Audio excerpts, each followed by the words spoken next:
नमस्कार। Public admin के classes में आपका स्वागत है और पब्लिक एडमिन के इस क्लास में हम बहुत बड़े chapter union government and administration in India में पढ़ रहे हैं।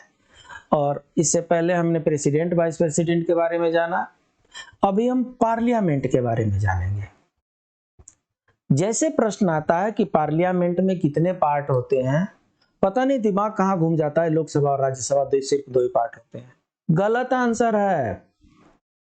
इंडियन पार्लियामेंट के 3 अंग हैं: लोकसभा, राज्यसभा, प्रेसिडेंट। लोकसभा पास करती है, राज्यसभा पास करती है और प्रेसिडेंट का एसेंट होता है, तब जाकर के कोई बिल जो है एक्ट में कन्वर्ट होता है।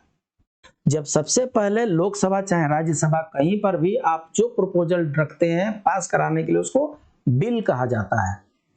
और जब बिल लोकसभा से पास हो जाएगा, राज्यसभा से पास हो जाएगा, प्रेसिडेंट महोदय के पास उनके एसेंट के लिए जाएगा, जब वो साइन कर देंगे, प्रेसिडेंट महाराज का जैसे कंसेंट मिल गया, वो bill is converted into act हो गया वो।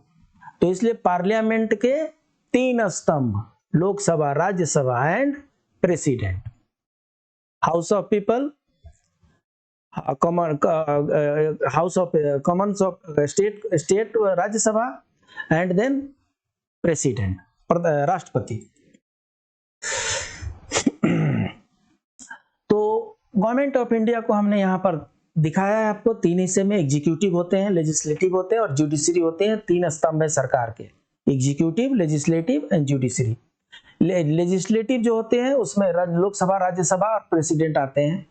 तो लोकसभा और राज्यसभा है, इनका काम होता है एक्ट बनाना, रूल बनाना, लेजिस्लेट करना, लॉ बनाना लेजिस्लेशन का काम है। बनाए हुए लॉ पर इम्प्लीमेंटेशन जो करना काम है वो एग्जीक्यूटिव का काम है।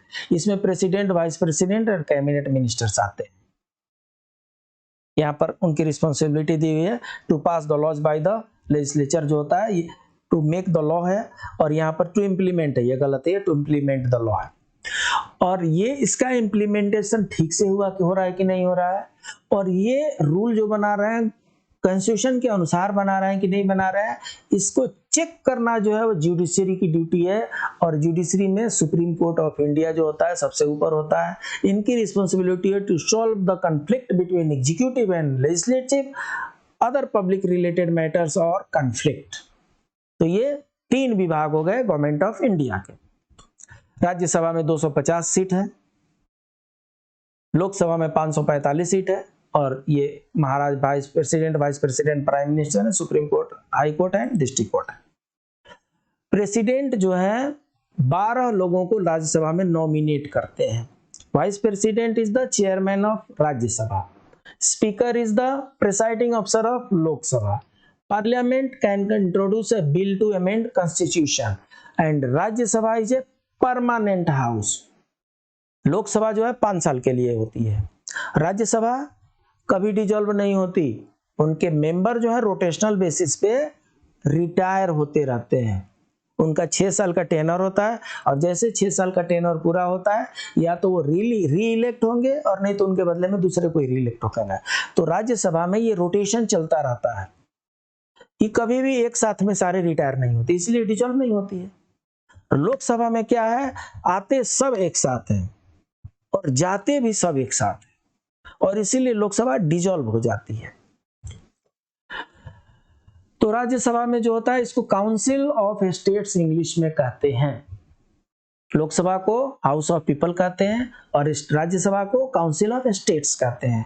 Views and altars the law made by the Lok Sabha, Lok Sabha में जो लॉ बना है उनको देखना, उनका रिकंसीडर करना राज्यसभा का काम है। टोटल नंबर ऑफ सीट 245 है, 250 एग्जैक्ट टोटल है। 250 में से 245 ही आजकल यूज में हो रहा है।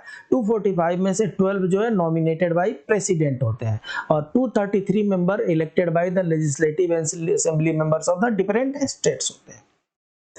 स्पेशल पावर ऑफ राज्यसभा क्या है? आर्टिकल 249 इनको एम्पावर करता है, they can shift an item of state list to union और कंकरेंट लिस्ट। स्टेट लिस्ट में जो भी पावर है, जो भी सब्जेक्ट है, उसको राज्यसभा अगर चाहे तो यूनियन लिस्ट में शिफ्ट कर सकती है आर्टिकल 249 के थ्रू। राज्यसभा में होना चाहिए उतना majority. Under article 312 it can create all India public services. Rajya Sabha का जो काम है, लोकसभा का जो काम है वो यूनियन पब्लिक सर्विस का काम है देश के लिए देखना, और राज्य पब्लिक सर्विस का काम है राज्य के जॉब के बारे में देखना। लेकिन अगर राज्यसभा इंपावर्स करे तो यूनियन पब्लिक सर्विस कमीशन राज्य वाला नौकरी का प्रबंध कर सकती है। अंडर द आर्टिकल 354 और 356 और 360 it can extend the duration of emergency proclaimed by president of India. जैसे ही इमरजेंसी होगी, president of India emergency impose करेंगे, लोकसभा खत्म, कैबिनेट सुस्त, प्रेसिडेंट का पावर आ गया, ऐसे में परमानेंट जो हाउस है वो राज्यसभा है, और वहीं इनके इमरजेंसी को अगर जरूरत पड़ी तो एक्सटेंड कर सकती है। It can alone initiate a move for the removal of the vice president of India. अगर प्रेसिडेंट को इम्पीच कर रहा है, प्रेसिडेंट के इम्पीचमेंट मोशन राज्यसभा में भी ला सकते हैं, लोकसभा में भी ला सकते हैं। लेकिन अगर वाइस प्रेसिडेंट का इम्पीचमेंट करना है तो motion has to start from Rajya Sabha only, not from the Lok Sabha. Rajya Sabha पहले पास करेगी और तब लोकसभा में उसको कंसीडर किया जाएगा। स्पेशल पावर्स ऑफ राज्यसभा में make laws on state subjects पर वो लॉ बना सकते हैं। Creation of new all India services, if Lok Sabha is dissolved then Rajya Sabha become the sole power goes to Rajya Sabha. Rajya Sabha is a permanent house, इसके 1/3 मेंबर जो हैं हर दूसरे साल पे रिटायर होते हैं। राज्यसभा का फाइनेंशियल मैटर में क्या पावर है? The power of Rajya Sabha in respect of such a bill is limited. Money bill के बारे में राज्यसभा के पावर बड़ी लिमिटेड है। Financial bill, Rajya Sabha has power to reject or amend financial bills like any other bill. Financial bill को ये amendment कर सकते हैं, लेकिन मनी बिल के पास इनके पास कोई पावर नहीं है। The budget of the government is laid every year before Rajya Sabha also its members to discuss. जो बजट है पहले लोकसभा में होता है और उसके बाद से राज्यसभा में डिस्कस होता है। राज्यसभा इक्वल टू लोकसभा, किस किस चीज में राज्यसभा और लोकसभा बराबर है? Introduction and passage of ordinary bill, ordinary bill Lok Sabha या राज्यसभा किसी में भी इंट्रोड्यूस किया जा सकता है। आप लोकसभा में भी इंट्रोड्यूस करके पास करके और राज्यसभा में बाद में पास करा सकते हैं, चाहे राज्यसभा में भी इंट्रोड्यूस करके पास करके लोकसभा में बाद में पास कर सकते हैं। Introduction of passage of constitutional amendment bill, अगर कॉन्स्टिट्यूशनल अमेंडमेंट बिल है वो भी आप चाहें तो पहले राज्यसभा में पास कराइए और तब आप लोकसभा में पास कराइए। Introduction and passage of financial bills involving expenditure from the consolidated fund of, अगर कंसोलिडेटेड फंड ऑफ इंडिया से कुछ एक्सपेंडिचर करना है तो उस फाइनेंशियल बिल को लोकसभा लोकसभा दोनों को पास करना है। Election and impeachment of president, president का इलेक्शन और इम्पीचमेंट में राज्यसभा लोकसभा दोनों का वैल्यू है।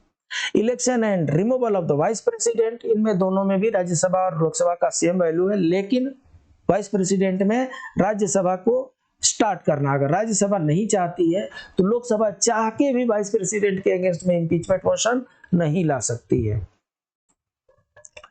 Special power of Lok Sabha, money bill, money bill can only be introduced in Lok Sabha. It is sent to Rajya Sabha where it can be deliberated, check and sent for the up to 40. राज्य सभा ज्यादा से ज्यादा 14 दिन तक money bill को hold कर सकती है। अगर 14 दिन में भी अगर नहीं लौटाते तो अपने आप ही इसको पास माना जाता है। Motion of no confidence against the government can only be introduced and passed in the Lok Sabha. सिर्फ लोकसभा में ही नो कॉन्फिडेंस मोशन लाया जा सकता है, राज्यसभा में नहीं लाया जा सकता। In case of a deadlock between the two houses over a non financial ordinary bill, the will of the Lok Sabha prevails as its strength is more than double that Rajya Sabha. Rajya Sabha की जितनी सीट संख्या है लगभग 250 है, लोकसभा की 545 है, राज्यसभा से डबल सीट जो है लोकसभा की है, और इसलिए लगभग हर चीजों में लोकसभा ही डोमिनेट करती है। वही चीजें यहां पर भी डिफरेंस है। तो इस तरीके से हमने लोकसभा और राज्यसभा के बारे में, पार्लियामेंट के बारे में हमने जाना। Keep on repeating, keep on revising. Revision आपको बहुत काम करने वाला है, रिवीजन से ही आपके एमसीक्यू सॉल्व होने वाले, आपके एग्जाम सॉल्व होने वाले। मिलते हैं नए लेसन में, तब तक के लिए नमस्कार।